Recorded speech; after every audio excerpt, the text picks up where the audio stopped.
up in Williams. Can't even see my screen. I don't know if I'm getting any kind of pictures here.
This umbrella wants to pick me up.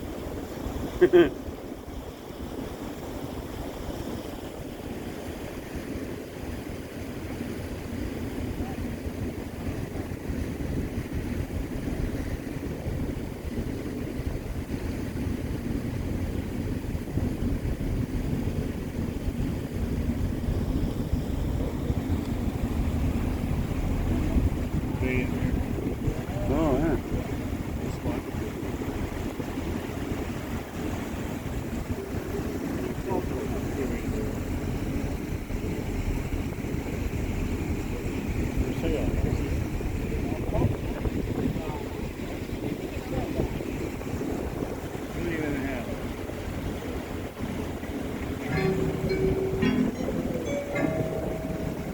Ladies and gentlemen, when touring the beautiful Thousand Islands, local tour operators concentrate on the golden age of the Thousand Islands, which began in 1872.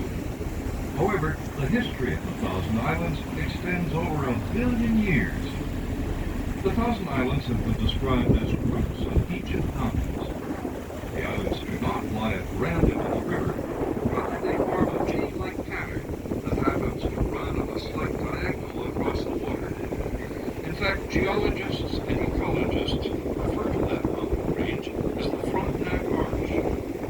The Frontenac Arch, ladies and gentlemen, connects the Algonquin Canadian Shield to the north with the rugged granite hills of the Adirondack Mountains to the south. This arch provides a connection to some species of fauna and wildlife, while acting as a barrier to others. The Thousand Islands boasts a wide variety and unusual combinations of plant and animal life. All in all, this is a very unusual geological and ecological situation, creating one of the richest natural environments in the world. This abundance of natural riches, concentrated in such a small area, lends itself well to the First Nations lore about the origins of the Thousand Islands. The Iroquois and the Algonquins were the first peoples to inhabit the Thousand Islands. They called the area the Garden of the Great Spirit.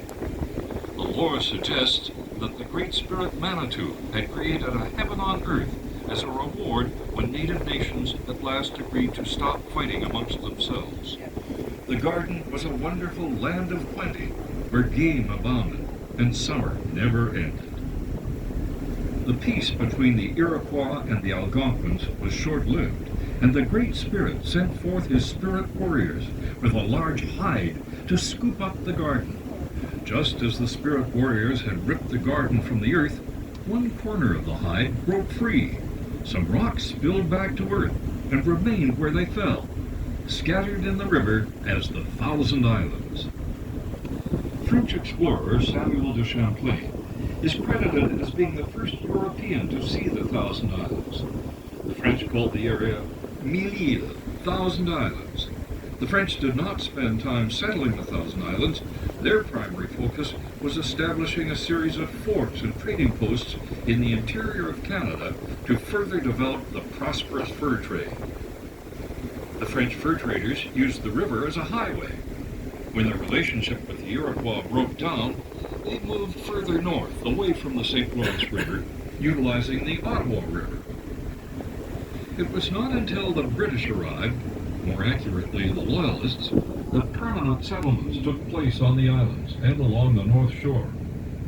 Before settlement could take place, the area had to be surveyed. Captain William Fitzwilliam Owen undertook the most comprehensive survey in 1816. The charts We that must have Captain come Owen into American produced waters are and still putting up their used in the flag. islands, Right. and many of the islands' Yeah. names harken back to that original survey. The most striking of Owen's manner in naming the islands is how Owen gave clusters of islands similar names. For instance, the Admiralty group of islands was named for lords, senior naval officers, and those responsible for provisions and supplies.